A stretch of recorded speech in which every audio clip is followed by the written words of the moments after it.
education, which we struggled because of the lack of finances, right? I do not apply for grants. And when I do, I don't get them for whatever reasons. So I have to figure out a way to service the children and the community and local artists, because we hire local artists.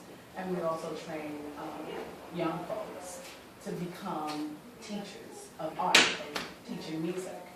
I was thinking about something that you said, something about the policy, the spirituality of divine force, and something what you said about us coming here chattel. So we were chattel. So we came as property.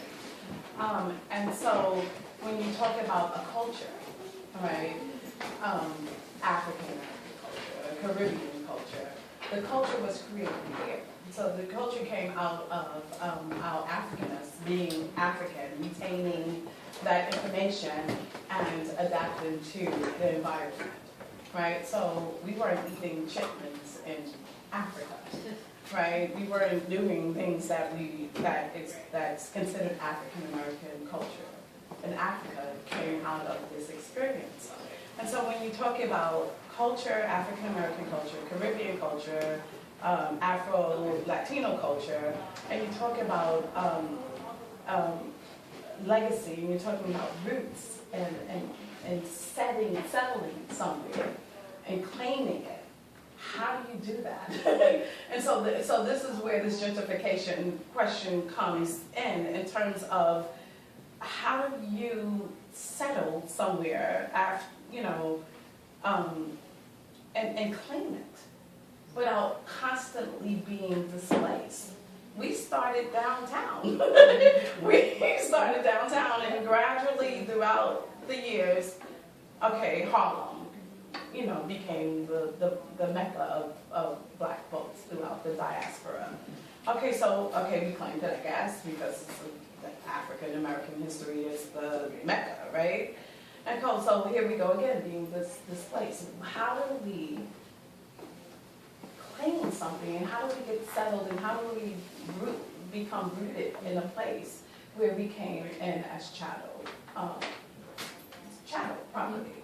And so that's the dilemma, it seems to me. How do you claim it? How do you put down your roots?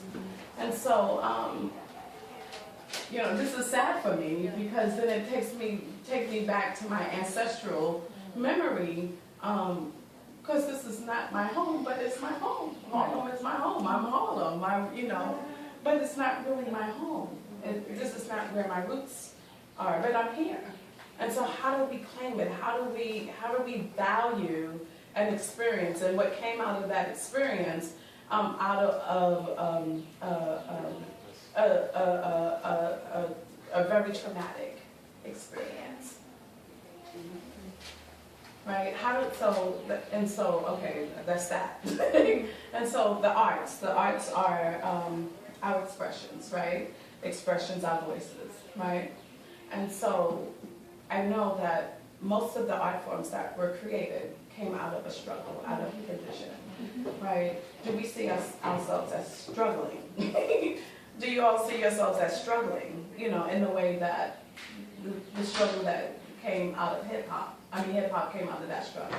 Jazz came out of that struggle. Do we actually see ourselves as struggling now? You know what I'm saying? So the art form that's being created now, is it coming out of a struggle, or is it coming out of something else that's not deeply rooted in an experience, our experience? Is it the true reflection of our struggles? I'm just like, it's just deep to me. It's just so deep. Well, there's one important correction here, if I may say so. We did not come here as chattel. We did not come here as slaves. We came here as a captured people. Right. It is very, language is very important when you define and analyze your history. We came here as captured people, not slaves, not chattel. Those definitions came later to explain a condition. We were forced labor. That is the important equation here, and that is what Ruth Glass was talking about.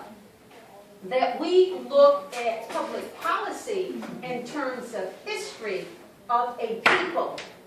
And it is very important that we understand here, the Japanese were not interned in as forced slaves or captured. They were put there in complete violation of the Constitution. And let me just say one other thing. Let's not forget the UN Declaration of Human Rights that was signed on by this country and every other country. That was 1947, I believe. And the UN Declaration of Human Rights assures the right of every person to a home. And it's not just a home. You need to read that piece in the charter for yourself. But it's the security of the home. This is a universal declaration of human rights. So we're not talking about some abstract stuff here. We're talking about laws enshrined in the United Nations Charter, signed on by the majority of countries in the world. So I think we need to remember that. I know, but I'm just saying that I do consider myself as African, and I do say that our ancestors were enslaved. But there was that wasn't my point. right. But I'm just saying because the language, but the experience was real, and I'm talking about a culture. You know, African American culture, because we're talking about art, right? We're talking about music. We're talking about the way we worship. We're talking about the way we interact with each other. We're talking about the family setup, how, you know, the family structure, the community, the extended family. When I was growing up in the projects, everyone was called aunt or uncle, and that communal, which is probably directly linked to Africa. And so my thing is the dilemma that I have, you know, especially acknowledging myself as an African and understand that there's an ancestral self, is and understanding the history of displacement in this country. When do we plant our roots? And where do we plant our roots? I think we have already. Oh, okay. I think I was raised differently. Well, I'm clear I was raised differently. National Black Theater was not just an art institution, it was actually a conversation of cultural empowerment. So there was never a time, because I was raised during the crack era, Right. when it was at the beginning until the very end, even though it's probably still going somewhere. But saw gentrification as it was occurring, from its small first step, fallback, to its gigantic push, we're going to take over. And for me, the National Black Theater, we do charge. But you have to survive. But I think the other thing is, as time went on, my parents and my aunts and uncles recognized this is a business. Because when they got started, only 3 people were actually from New York. Everybody else was from D.C. You know, Barbara was from East St. Louis. You know, I think it was only my mother from Brooklyn at the time, and a bunch of other folks just from around. And they were all in their 20s. And this was something that I talk about with my cousins, where we're amazed where we look at it, and we're in our 20s, 30s, 40s, and everything else. And what ends up happening is I look back and I go, God, they were in their 20s and they started this, and it was this movement. And I look at it now and how much we've created ourselves as individuals. Conversation and unity only happens in this forum. It doesn't happen outside the door anymore. So when we speak about art institutions, it's about us going into them as a unity. Not as, oh, I have this play. It's more, we're all writers. We're all working different facets of theater. Or whatever form that it is that we do in the arts. But we don't come together. We don't make a movement anymore. We now individualize ourselves. We have these moments of organization, we'll get together, but then we'll separate, and we'll say we're supporting each other, but majority of the time we're all putting out something that's coming out on the same day, during the same time, and we're forcing our friends to go, oh, well, okay. And majority of the time what I've recognized, because I'm also a victim of this, is they go to where, oh, I can get free wine, it's not going to cost as much, and they're not going to kill me on concessions. And that's what it ends up becoming. So there is the art institution with the theater. We end up having to charge because we want people to be real clear. This is a certain standard. You're walking into here and we're taking care of you. But we want to make sure that you are serious about your business.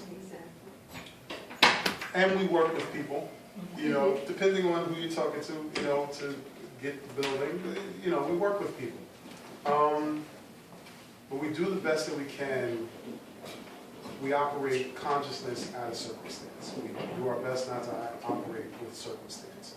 We're aware of it, but we're not overly concerned.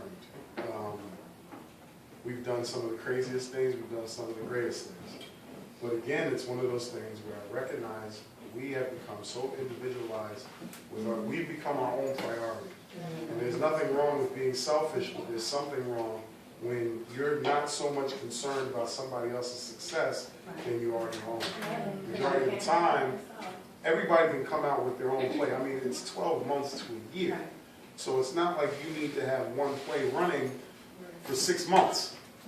You can create your labs, you can create your art galleries, you can create your workshops.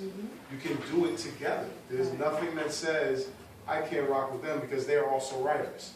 This person might also do lights. So you got somebody that can do your lights, you got somebody that can do front of the house, you got somebody that can do your marketing, because everybody here does their own marketing. Website is like the internet is the biggest thing in the world. So everybody has their own website, everybody has their own blog, things of that nature. And instead of supporting each other on a more honest level, and being honest about it, we do we play facades. Oh, that's great, I'll see you, yeah, I'll be there.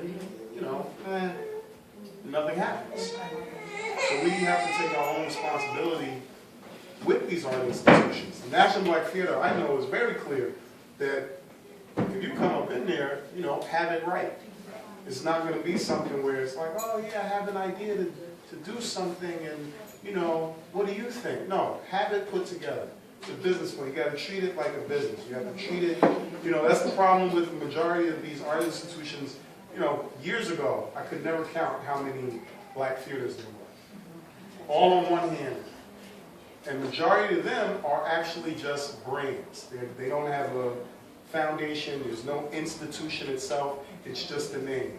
You look at majority of our ancestors who created these wonderful things, and then people just let it go to the wayside because they said, well, I can't make enough money doing that. There's no longer a belief in your passion when it comes to other people. It's now, well, I have to believe in myself and I got to do what I got to do to survive. Akeema, can I toss the question to you? Particularly because both of the younger generation, what is your take on this idea that there is a lack of unity among cultural institutions and artists? Do you even agree with that? Yes and no. I think there is obviously a lack. Speaking from even an institution that I'm a part of that is struggling to bring in young people, that is struggling to be a voice for people of the community, and is struggling to integrate young people into that conversation.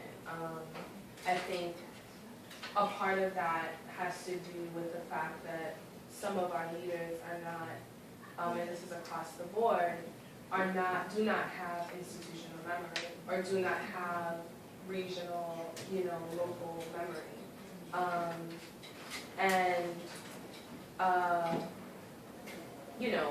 Don't have the same priorities, don't have the same mission, don't have the same vision, might even be visionless.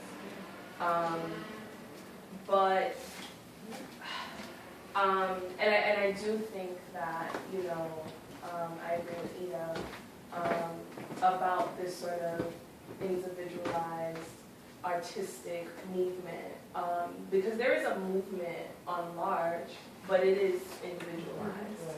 It is not, people in conversation on a grand scale, working together. It is, I'm going to promote my stuff on Instagram, on Twitter, on Facebook. It is not, we have a collection or we have a collective and we're all, strategically, like you said, having shows on different dates or having a show together on the same date. This happens few and far in between.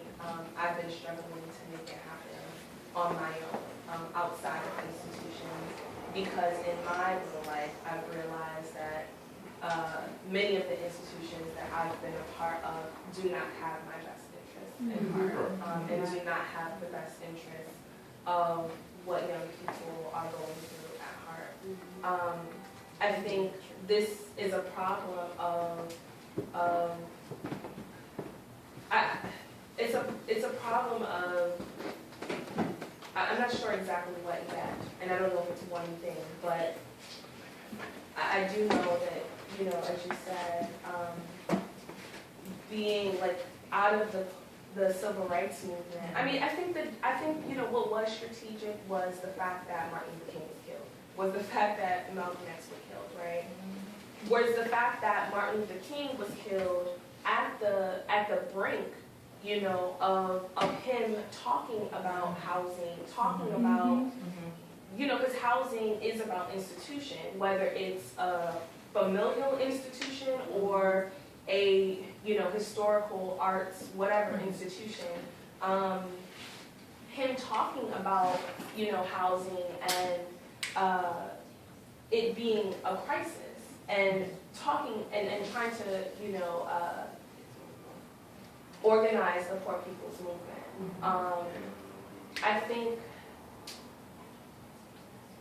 I think the art struggle, the arts movement, because it's so individualized, isn't necessarily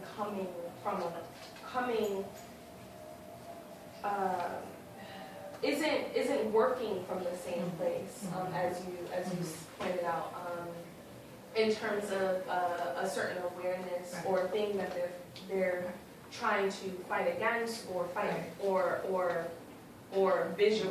visualize, or project. I think that's a product of how well capitalism is working across the globe. I think that it's working really well. I think that some people have gotten a lot of money and have enforced or sort of silenced the weight of struggle, if that makes sense. Having a black president somehow now means that, all boys across the world can become president, black boys across the world can become president. What about black girls, too? I mean, what about presidency? And what that should mean, Post-racial? Right, like what about, what is happening? And I think, as the gates have been opened, so many of us got duped into thinking that we could land us the home with the car and the gate. Let's talk about the number of people that have gone to graduate school of color, thinking that graduate school was going to give them some security and stability, and not being able to get that post. Right? And there'd be something Well, Right. And let's talk about the amount of debt that young people have. Let's talk about the amount of debt we have. We have debt to buy this. We have debt to buy states. You know what I mean? Like we have debt to buy homes. Like I remember talking to a friend of mine who went to law school and paid.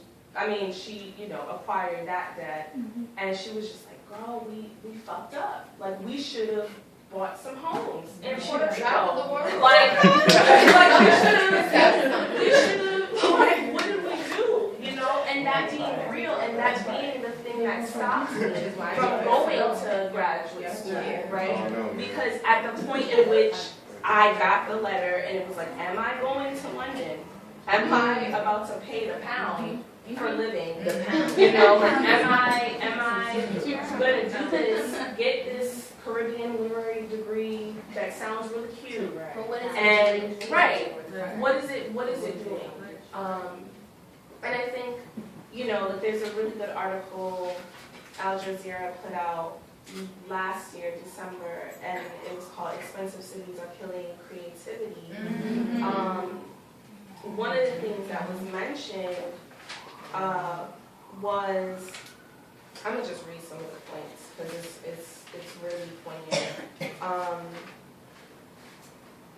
The creative class plays by the rules of the rich because those are the only rules left. Adaptation is a form of survival, but adaptation is a form of abandonment as well. This credentialism, not creativity, is the passport to entry. Fields where advanced degrees were once a rarity, art, creative writing, now view them as a requirement. Unpaid internships and unpaid labor are rampant, blocking off industry access for those who cannot work without paying the world's most expensive cities. To fail in an expensive city is not to fail, but to plummet. As a result, innovation is stifled, conformity encouraged, the creative class becomes the leisure class, or they work to serve their needs, or they abandon their fields entirely. It mentions careerism, I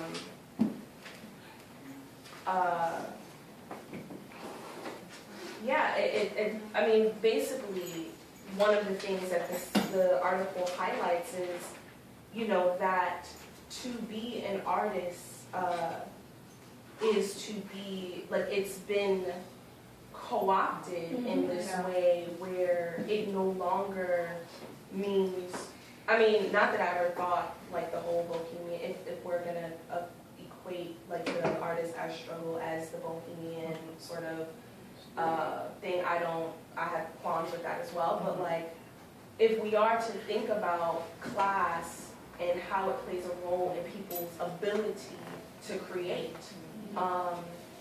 then this article points out that, and what our lives point out is that, like, only certain people can, right? And only certain people can be afforded or have the luxury, the financial luxury of being able to create. And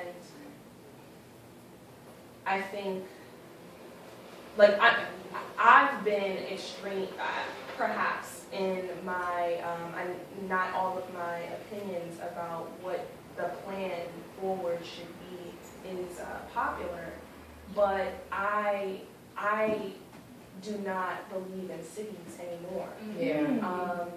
I don't think that cities are the place for young people going forward and generations to come as the site of creation. I think that we have to look outside of that. we have to think outside of that, and I think that, you know, we,